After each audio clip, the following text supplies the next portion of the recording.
Hello friends, आज हम discuss करेंगे ली सेटेलियर प्रिंसिपल के बारे में।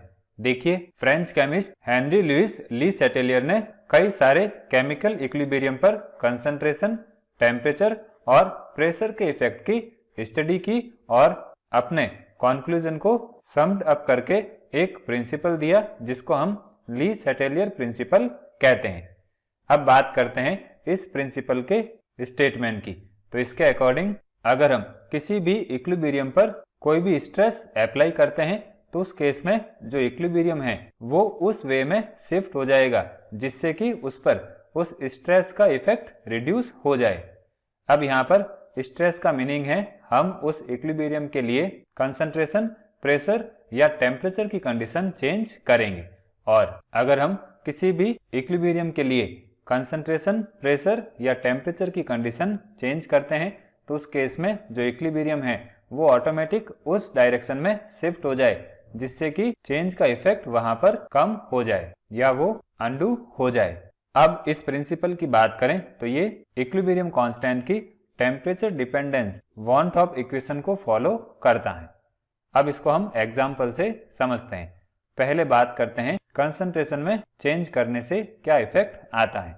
तो इसके लिए हम इस इक्विलिब्रियम इक्वेशन को कंसीडर कर रहे हैं जिसमें फेरिक आयन और सल्फोसाइनाइड आयन के कॉम्बिनेशन से फेरिक सल्फोसाइनाइड आयन बन रहा है। देखिए, अगर हम इस रिएक्शन में फेरिक सॉल्ट जैसे फेरिक क्लोराइड मिला देते हैं तो उस केस में जो सॉल्यूशन का कलर है वो और ज्यादा डार्क हो जाता है और ये डार्क कलर शो कर रहा है कि इस रिएक्शन में जो प्रोडक्ट का अमाउंट है वो बढ़ रहा है, मींस प्रोडक्ट की कंसंट्रेशन बढ़ रही है। अब इस रिएक्शन पर अगर हम ये प्रिंसिपल अप्लाई करें तो उसके अकॉर्डिंग रिएक्टेंट की कंसंट्रेशन को बैलेंस करने के लिए ये प्रोडक्ट की कंसंट्रेशन को इंक्रीज कर रहे हैं। देखिए, हमने फेरिक आयन की कंसंट्रेशन फेरिक क्लोराइड मिलाकर इंक्रीज की थी, तो इसकी कंसंट्रेशन में जो इंक्रीमेंट हो रहा है उसको बैलेंस करने के लिए ये रिएक्शन फॉरवर्ड डायरेक्शन में फास्ट हो जाती है और इससे प्रोडक्ट की कंसंट्रेशन इंक्रीज हो जाती है। तो इस तरह से ये रिएक्शन प्रोडक्ट की कंसंट्रेशन को इंक्रीज करके उस इफेक्ट को कम कर देती है।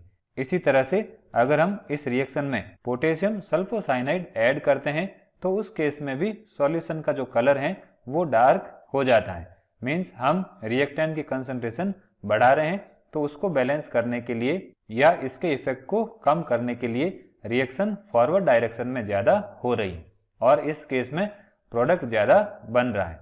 तो इस तरह से हम कह सकते हैं अगर रिएक्शन में हम रिएक्टेंट की कंसंट्रेशन इंक्रीज करते हैं तो उस केस में प्रोडक्ट का फॉर्मेशन ज्यादा हो जाता है।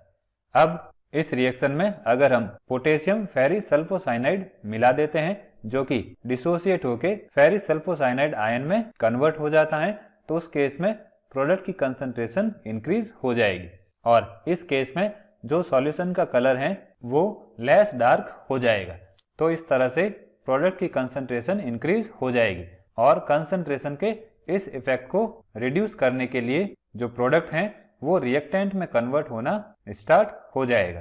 तो इस तरह से हम कह सकते हैं अगर हम प्रोडक्ट ऐड करते हैं तो उस केस में रिएक्टेंट की कंसंट्रेशन इंक्रीज होना शुरू हो जाएगी।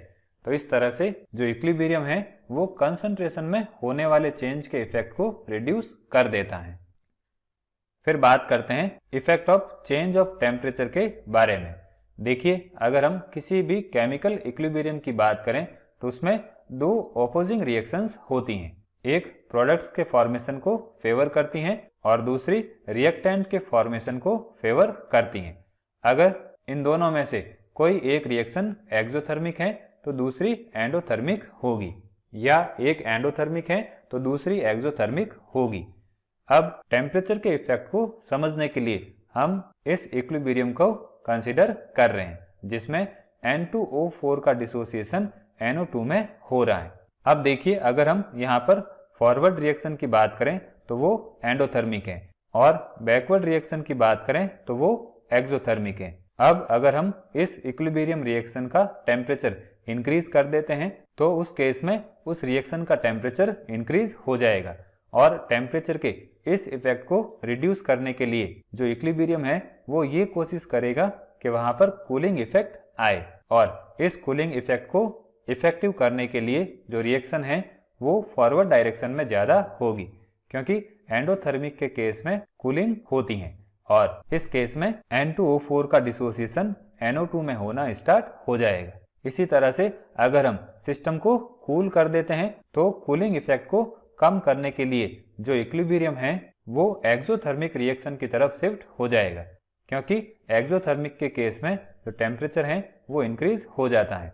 तो कूलिंग इफेक्ट को इस तरह से रिड्यूस किया जा सकता है। मीन्स हम कह सकते हैं कूलिंग इफेक्ट को रिड्यूस करने के लिए जो NO2 है वो N2O4 में कन्वर्ट हो जाएगा और इस केस में N2O4 का डिसोसिएशन कम हो जाएगा। तो इस तरह से केमिकल इक्विलिब्रियम टेम्परेचर के इफेक्ट को रिड्यूस करता है। फिर बात करते हैं effect of change of pressure के बारे में। देखिए, अगर हम किसी भी गैसीय सिस्टम की बात करें और वो इक्विलिब्रियम स्टेट में है तो उस केस में जो कंपोनेंट्स की कंसंट्रेशन है उसको हम प्रेशर में चेंज करके अल्टर कर सकते हैं। अगर हम प्रेशर इंक्रीज करते हैं तो कंसंट्रेशन इंक्रीज हो जाएगी और प्रेशर डिक्रीज करते हैं तो कंसंट्रेशन डिक्रीज हो जाएगी। इसी तरह से अगर हम प्रेशर और वॉल्यूम की बात करें तो ये एक दूसरे के इन्वर्सली प्रोपोर्शनल होते हैं। जैसे प्रेशर बढ़ाएंगे तो वॉल्यूम कम हो जाएगा और प्रेशर कम करेंगे तो वॉल्यूम ज़्यादा हो जाएगा। अब प्रेशर के इफेक्ट को समझने के लिए हम इस इक्विलिब्रियम का एग्जाम्पल ले रहे हैं जिसमें N2O4 का डिसोसिएशन NO2 में हो रहा है। अब यहाँ पर रिएक्टेंट के 1 मोल यूज हो रहे हैं और प्रोडक्ट के 2 मोल्स बन रहे हैं। अब देखिए, अगर हम सिस्टम का प्रेशर इंक्रीज कर देते हैं तो उस केस में सिस्टम का जो वॉल्यूम है वो डिक्रीज हो जाएगा। तो अगर हम रिएक्टेंट के per unit volume number of moles की बात करें तो वो भी ज़्यादा हो जाएंगे। देखिए, सपोज पर यूनिट वॉल्यूम ये हो गए। अब जब हमने प्रेशर इंक्रीज नहीं किया था तो उस केस में 1 मोल का वॉल्यूम ये था, लेकिन जैसे ही हमने प्रेशर इंक्रीज किया तो रिएक्टेंट का वॉल्यूम कम हो गया, तो पर यूनिट वॉल्यूम उसका कम हो जाएगा। तो इस तरह से उसमें पर यूनिट वॉल्यूम में ज़्यादा नंबर ऑफ मोल्स आएंगे। अब इस इफेक्ट को कम करने के लिए जो इक्विलिब्रियम है वो उस डायरेक्शन में शिफ्ट होगा जिस तरफ नंबर ऑफ मोल्स क्या हो जाए, डिक्रीज हो जाए। तो इस केस में जो इक्विलिब्रियम है वो बैकवर्ड डायरेक्शन में शिफ्ट होना स्टार्ट हो जाएगा, क्योंकि इस केस में जो मोल्स हैं वो डिक्रीज हो रहे हैं। जैसे यहाँ 2 मोल्स लेते हैं तो यहाँ 1 मोल बनता है, क्योंकि इस केस में वापस NO2 का कन्वर्जन N2O4 में होता है। या हम ऐसा कह सकते हैं जो इक्विलिब्रियम है वो N2O4 के फेवर में शिफ्ट हो जाएगा और इससे N2O4 ज़्यादा बनेगा। तो इस तरह से जो इक्विलिब्रियम है वो प्रेशर में होने वाले चेंज को रिड्यूस करता है।